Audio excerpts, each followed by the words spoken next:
Okay, guys,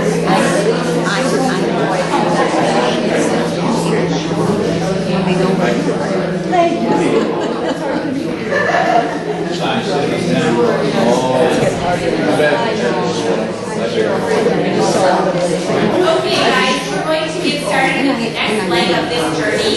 I am very excited to have two of our 5 jurors here today to converse with us about the process. We have here Tony Staroska, Judd Bill Clay, Margaret Lockwood, and Karen Cook, a sister Bay. I'm also excited to tell you that in addition to 2 of the jurors that we have here today, we have one of the exhibiting artists who will speak a little bit about her work, and she was also selected to receive one of the jurors' awards. So, and Connie Glowacki is sitting right in the back. Hi, everybody. Hi. So before, yep, Connie, this seat is for you. And before I let these guys have the floor, I'd like to give you guys an an overview of the process and a refresher for those that might be veteran docents. So typically we have, as I mentioned, 5 jurors, and we've been doing that for, gosh, maybe how long has it been? A number of years now. I can't keep it right? Since I've been here, so it's been at least 6. So, anyways, so 5 jurors, and what we do is they are each given a sheet with a number for each work. So when the work comes in, it's identified by number.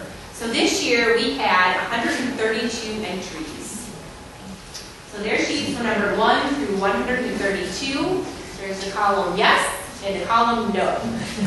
Pretty straightforward, right? And they individually go through, before there's any discussion, to make their selections. After that piece of the process is done, we come back together, we sit as a group, and we tally our votes. And at that point, anything that's given a 0, a 1, or a 2 is eliminated from the show. And that 0, 1, and 2 is determined by the number of votes from the jurors.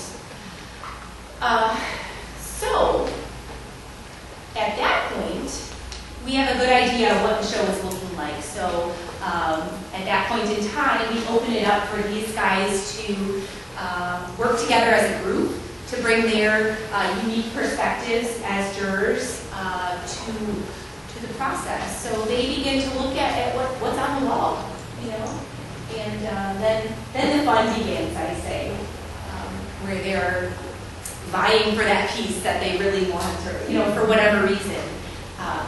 One thing I should mention is that, we do look at, things like subject matter and composition and all of that. In the end, there are always artists that are disappointed who don't get in the show. And one thing I always tell artists is to continue trying, continue trying. This process is by nature, regardless of those criteria, subjective. It's individuals making a choice about their work. So that's one thing that you hear, and as docents you will hear from artists, and I just like to relay that to you. In the end, it's subjective, so keep trying. I will give us a brief story, and some of you may have heard this already. Ed Fennendale, well-recognized artist, who submitted the same painting for 5 different shows across the country. Got juried out. That was like the 3rd or 4th time. And he stopped opening the envelopes because he just assumed that he didn't get in the show. So shortly before this exhibit, the last show that he had entered, was to open. He opened his mail. He was actually selected and won one of the top awards. So always keep that in the back of your mind, as you're speaking with artists. It's a good thing to remember. But anyways, on that note, I want to, this is really a conversation between you guys and these guys. What we're trying to do is exchange information so we can impart that on the visitor. So at any point during this conversation, I would encourage you guys to to ask questions. Don't hesitate. I think I'm going to then turn over the floor to you guys just to start with your comments about the process, maybe not about the process, but maybe there's a specific work and things like that. So Tony, take it over. Okay. Excuse me. I'm Tony Sturros, and I've been working as a sculptor and a potterer for 45 years. I actually started when I was 14.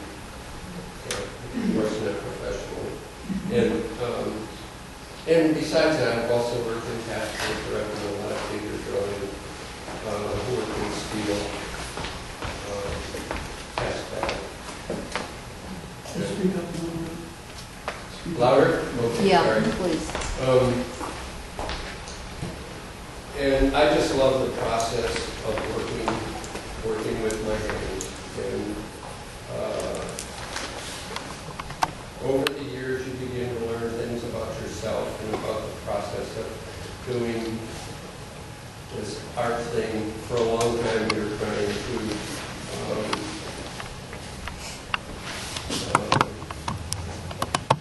perfect the process. And then you reach a point after so many years where you want to forget what you learned. You want to push it beyond the point of learning that. I don't know where it is right now.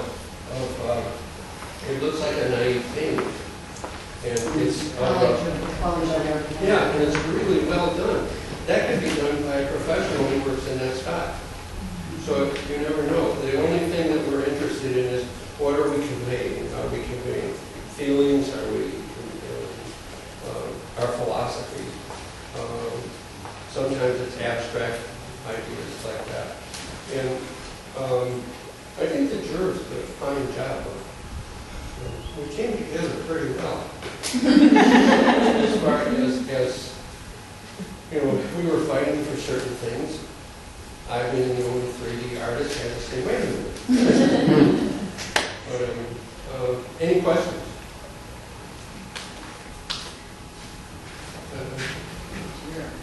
Question here. How many total are here now that you selected? Pardon me, I think it's 73. It's 73. 73. Thank you. Yes. I brought a friend and we looked at the wall to wall. And one of the questions she asked of Dory, who was docenting, was, so what was the criteria that the jurists use to, and we sort of talked about it a little bit, and then Dory said it to me. She said, so how would you answer that question? And I felt like each jury sort of develops its own individual, process there. Is that? Well, it does, and what Beth said is true about Ed. And if you read my juror's statement, one of the things that I say is, if you want to be involved in the arts, and I don't care what kind of art it is, you have to be prepared for rejection because you're going to get it over and over again. And being part of the jury process lets you realize you want to walk up to people and say, do you know how close you came to getting the award? Or do you know how close you came to getting into this show? But there's some people who are right on the line, and you just gotta draw the line somewhere. And there were 5 people voting. Yes, and it's just very important. But we look at composition, we look at the technical precision of what some people do. We look at the different mediums and skill levels, presentation, elements and principles of design, getting right down to the basics in composition. Yes? Jim Sargent one day came in when it was pickup time, and he said, every artist that submits to a juried show needs to have a master's in rejection. It doesn't take long to get that.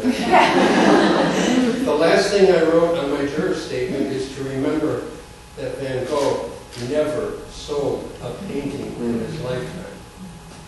That's an important thing to know. Yes? Is there any attempt to cover all the categories in a certain way? Like so much sculpture, so much photography so much, oil, watercolors? No, really, because we don't know what we're going to get. We didn't get a lot of three-dimensional work. And so you just got to go with what's best. You know, and Yeah, if I could just interject quickly here before we move the floor to Karen. You know, one question I get a lot is how many pieces do we have to choose? And there's no hard and fast number. You know, this year, as I was telling some of our volunteers who were working during the installation, we had a lot of really large work compared to other years. You know, you kind of see it, you know, ebb and flow between, you know, size of work and number of works from year to year. So, you know, my answer to that, if anybody asks, it's usually between 70 and 85 is what fits comfortably in this space. But, you know, it's variable based on how much three-dimensional work that is submitted. So there is no hard and fast number. I would say as a juror, as I was, I should say I'm an oil painter. I do a lot of figure drawing as well, but the thing that I looked for in every piece was basically good design. And design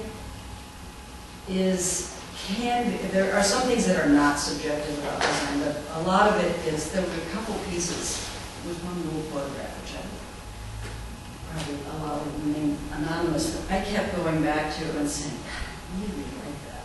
And I didn't want to overanalyze it, I just reacted to it and I said, I really like it. I don't think you like that. So I really liked that piece. Oh no, you liked it, but anyway. The photographer didn't. But it was such a strong piece, and I like things that are a little different. I like things that are a little unusual. But there are some, you know, design is made up of things like composition and color and subject matter. And when I went through, I made sure that I wasn't thinking just of paintings. I tried to keep in mind the broadest variety, the broadest representation of what the offerings gave us from which to choose. And I think and then having 5 people go through, and everybody's opinions are different, and, really supported the, and I know there's a lot of photography, but I didn't try to think of something as a photograph or an oil painting or a sculpture. I just tried to think about it as a piece of design. And you know, I like contrast, and I like energy, and I like, you know, when it kind of grabs you. And that was my thought process. That's my thought process in painting. I always know when I'm painting something that's kind of, it's time to scrape it off and sort of something. And to the point of being rejected, I learned that being rejected is painful at first, really painful. And I haven't been at this long, so teaching an old dog new tricks. In the first time that I got not accepted at the Hardy wall-to-wall salon, I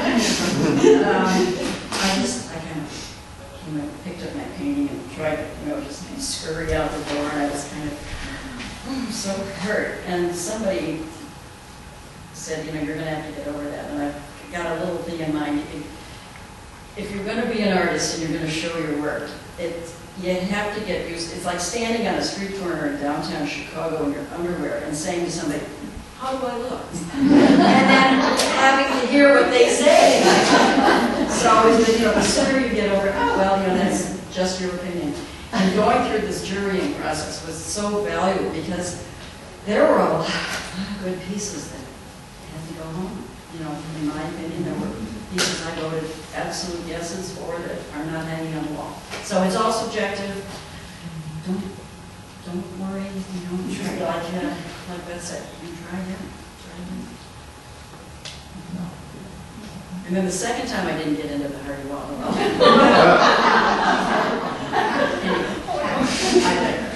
Nancy, did you have a question? How unique is the Hardee's jury show in that the work has to be brought in physically to other shows where slides or That's a good digital question, images. Nancy. I don't know on a regional or national level, but I think that we have to be among few, as Julia says. That you're actually jurying from the actual work. And then that does make a difference. Well, the whole idea of the wall-to-wall salon is unique. It can be attributed to the lady in blue here as well. We started that, I think it was 2004 was the first year, and it was just a one-night event. And, we just wanted the public to see what it was the jurors were up against, what they had to do, and to share that with the public. And, why go through all that work for just one night? So that's where, I think in 2007 it was extended to the 1 week. And it's totally unique. And I was just talking to a few visitors the other day, last week, as a matter of fact, which made me think of that. Speaking of uniqueness, that's something that you don't see, the work before it's jury.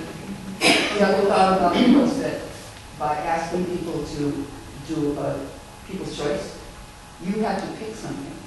So you get a little flavor of what the jurors have to do. How do you pick something? And so we wanted it to be a little bit educational, not only for the public, but for the artists. To say, okay, walk in and pick one thing. And see which one you do. Which reminds me, up here, was there one of these that was People's Choice? There is. The People's Choice is on the far north wall in the corner by William Brown. That's the west wall, but The west wall, yes. Yep. Southernmost piece on the west wall. Sorry. Okay. Do you ever reject anybody from the wall-to-wall, or are they all accepted? Unless their work comes in and it doesn't meet the criteria listed in the prospectus. So maybe it's not framed correctly, or it has the wrong hanger on it. There's very clear guidelines about what the parameters are for submission into the show. And was that? Or size would be an easy eliminator. But if that meets all that, no. Anybody is welcome to exhibit. So who are those online? They are in a printed prospectus. It is online on our homepage. We do have a few copies. I'm not exactly sure where they went. They're floating around the gallery somewhere. And I'll be sure that that's included in the docent manual so you guys can see that. But it is on the web at the Hardy Network. Other questions? Hey. I think it's valuable for everybody who enters the show to know that their work will be up for almost a whole week. And just to have your work hanging in the Hardy Gallery is great. So you don't have to feel quite so bad. How long is this show? This show will run through July 13th, which is a Sunday at 3 p.m. And just as an aside here, our shows typically close on a Sunday at 3 o'clock, just so you know. And then we have pickup starting from 3 until 5 on the days we close. Other questions for our jurors? Yes, I understood from the beginning from Julia, she was saying it's realistic in the show. Were there many entries of abstracts? And I'm sort of curious about the lack of, there's only about 1 or 2 abstracts, I think I see. I think About that. all the abstracts got in. I don't think there were. There weren't. There were. I think all the abstracts actually got. Darkly traditionally, it's a representation. Is it typical though that I see the art here represents Door County spirituality in a sense of the ideas of Door County? Historically, that's been the case. Instead of into heavy abstract work? Historically, that's been the case in Door County. It's beginning to change in all media. Most of the potters are functional potters. Yes. Most of the painters do pastoral scenes or flowers or Door County waterscapes and things like that. But that's changing. Yes.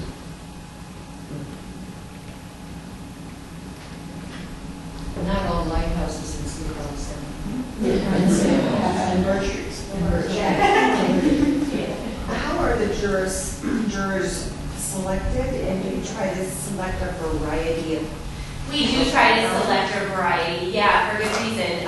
As you guys can see from this show, that there's such a broad representation of media. And so if you look at the breakdown of the jury panel, you can go through and see that there was a photographer, multiple painters in, watercolor and oil, and three-dimensional. That's one that we have every single year.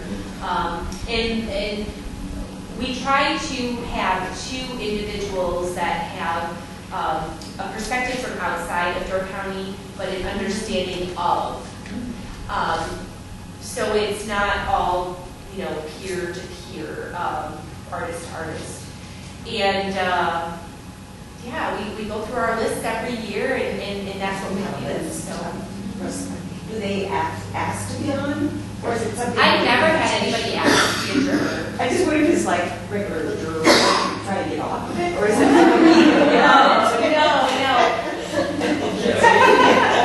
But we try to pick people that are different every year. I think one thing that we look at too is sort of the dynamic of those individuals and how they might work together, because that's certainly a part of the process too. So those are just some of the things that we look at when choosing our jurors. One of the wonderful things about Door County, we consider it an honor to serve as jurors. And we also consider it an honor that you are doing what you're doing as docents. And that's a big part of Door County too, is this feeling of philanthropy, whether it's giving of time, whether it's giving of money.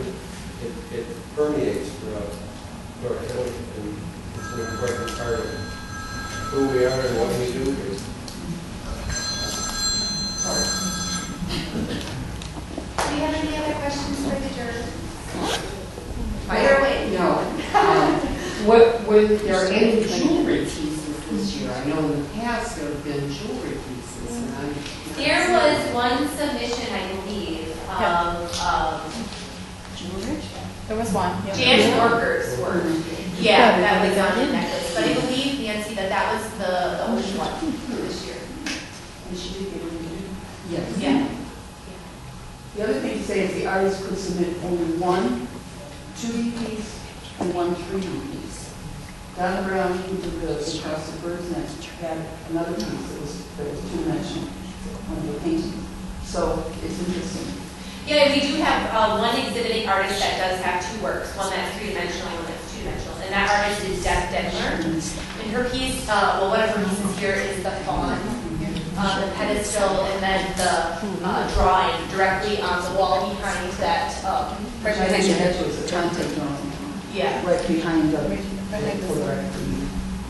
Is that pencil or? It's Conte is kind of chalk. It's a really ancient form that actually Michelangelo used.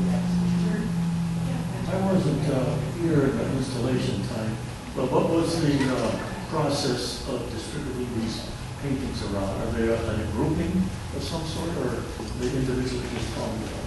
Well, we have a team of volunteers that are our installation team, as we call them. And we have a lead exhibit installer, and she works with the team to sort of arrange the show. So we start with a grouping after the wall-to-wall salon. All the art was stored in our lovely new storage space in the back room. So it's stored, and then we bring it out. And the process of arranging a show is a design feat in and of itself. There's so many different factors to consider, including how the viewer will view the work, and how we bring them through the show. So, things that you're looking for there are the same things that you're looking for in the work, the balance and how, these work together and the colors. You'll see a small grouping on this west wall behind us of, black and white. So they're using, that palette, if you will, to hang those. So, but yes, it's one or two individuals that go around, and then they hang in teams of two. So once that arranging is done and the design of where the panels will be is done, we go at it. So, yeah. Well, if there are no more questions for Karen or Tony, I would like to throw the floor over to Connie Glowacki to talk about her work and her piece over here that won a Jurors Award. Congratulations. Thank you. Would you like to take it? One, hold it? That sounds good. And I can hold it for these guys. I'd also like to thank the lady that made the cookies.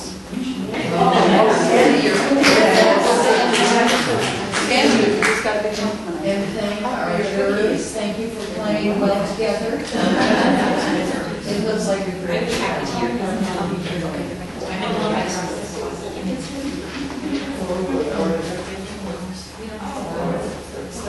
It was a well-oiled machine, that's pretty robust. That's true.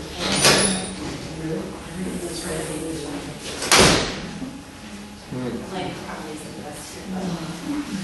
And if you can push it forward to the glass, Alright, is that good? Can everybody see? you want to set it on here?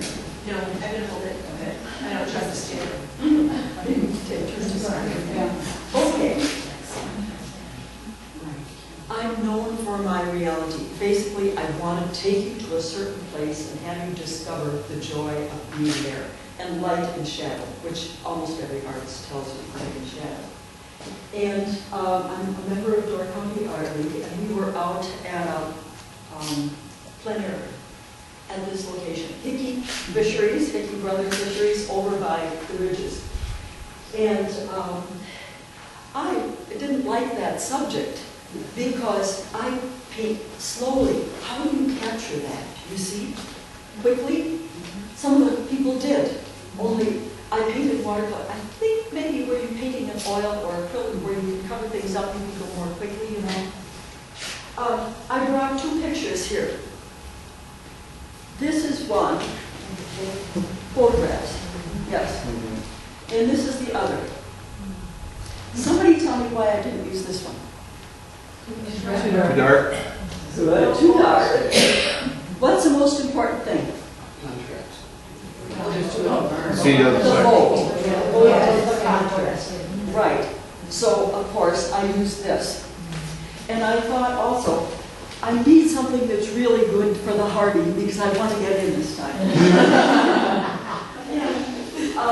I had, can I just hold it with you for a little bit? Sure, absolutely. I submitted a picture of my granddaughter jumping in the leaves the last time and it was rejected. And I thought, I don't know why, it's all subjective. It was pretty good. I didn't identify every leaf. But I thought maybe it's too cutesy. You know what I mean? Yeah, you don't. I have a picture of a mother duck and 5 little ducks swimming behind her. And they're going past a cement abutment that says 5 miles per hour because they didn't want a wake behind homes because you're right next to a highway. And I showed the water levels on it, and there was an old dock right next to it, which contrasted with the texture of the wood versus the abutment and everything. And I thought, I think that's really good. But it was so easy, wasn't it? I call it appeal. And then appeal to just a few people. And so I thought, what photo do I have that I think is really Door County, where you feel that you walk on and use your fingernails, you're kind of rusting. And then it's the warm darks, you know, that the browns, and the cool yellows and greens. And they contrast with each other quite nicely. And the shadow, the biting of the shadow. And see, even this makes it friendly. Feel how it makes friendly on the roof? And this is so manly. And yet, this shape, I always say diagonals. They make it interesting. After a while in pine forest, without any shadows, it's boring. You fall asleep looking at the water. Doing that important. The diagonal. Now, just look around the room. The lady. Isn't she wonderful? She's almost an arrow, isn't she? And I guess sometimes the diagonal is one way in the back. But if you walk around the field, you'll see lots of diagonals because it's more interesting. And notice the ads on television when they present them to you. They have diagonals in them, and very often they will have something moving in it. You know, the NCIS credits at the end, they will have the director printing moving one way and the name moving the other way. When you're a hunter in forest, you're always looking for something moving, aren't you? It draws you to it. So the people who are programming us are aware of all these things. And of course, warm colors make you feel good. And the cool colors kind of, you see, you back away from it. But walking around here, you can see the warms and the cools really, really often. You know, but look straight back. See the picture? See the picture? See the kind of the golden amber tones? And then see the black next to it? And look at the blue. See the highlights of the blue on the Indian blanket or wherever it is? See, warms and cool, it's a light and shadow, things like that. Now, going back to watercolor. I ripped apart a sponge that you have in the kitchen. Not a fancy sponge, just a sponge. And in order to catch the feeling of the leaves just coming on, I dip it into my paint and go like this. And you can't go like that because then you're going to get the same shape, aren't you? So you go and then I have to go back and fill in the blue of the sky. Because if I paint the sky blue in watercolor and put yellow over it, what will I have? Sure, right, green. So I just fill that in.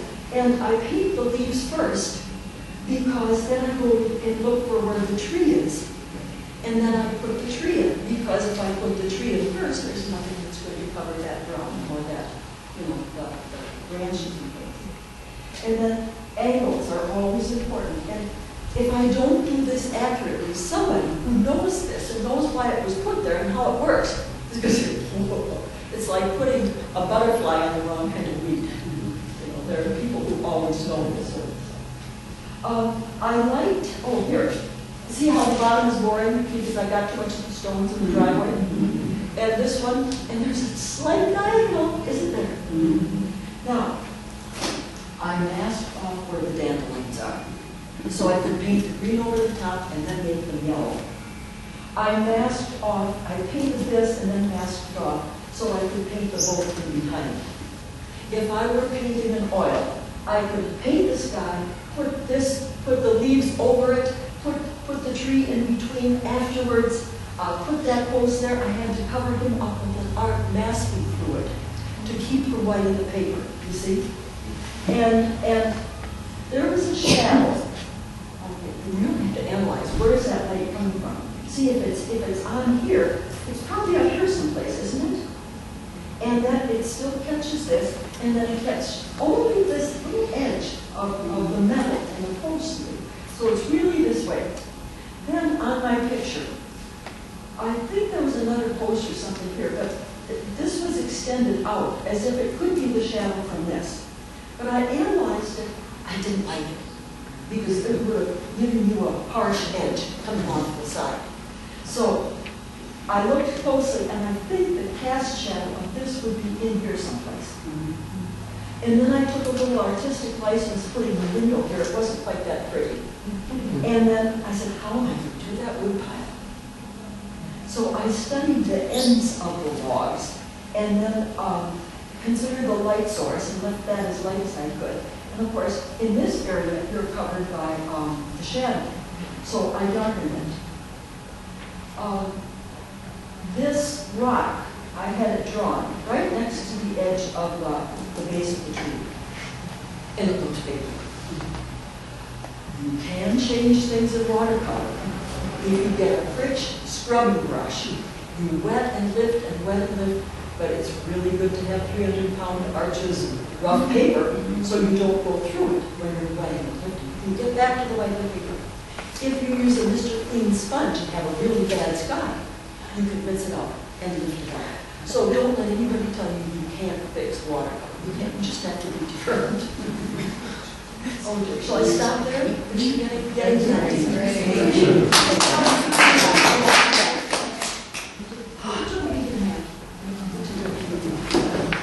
But, what would we do for just take a short period of time and not have the quality, you know, thanks, Amanda.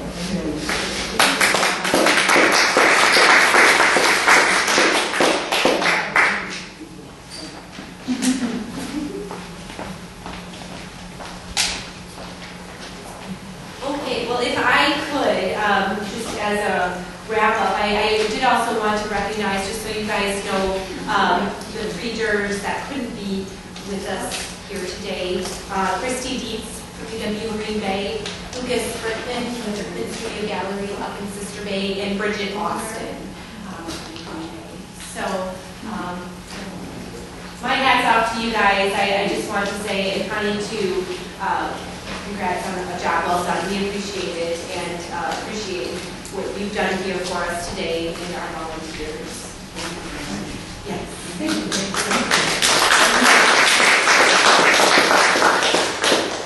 So on that note, does anybody have any final questions or anything before we let you go? There's time for more sign-ups. Yes, we'll have time for more sign-ups. As a reminder, I'll just say again that the manual will be emailed to you, so you've got that at your fingertips. If anybody would like a printed copy of that, we're happy to do that for you. Just let us know. It's about 30 pages, so it's a lot of paper. Yes. And did everybody sign in? Okay, please make sure you sign in on this. And anybody who needs keys to the galleries, please see to the gallery, please see us. Yes, we have all those keys to be checked out, so if you're on a weekend shift and don't have a key, let us know. Okay? Thank you.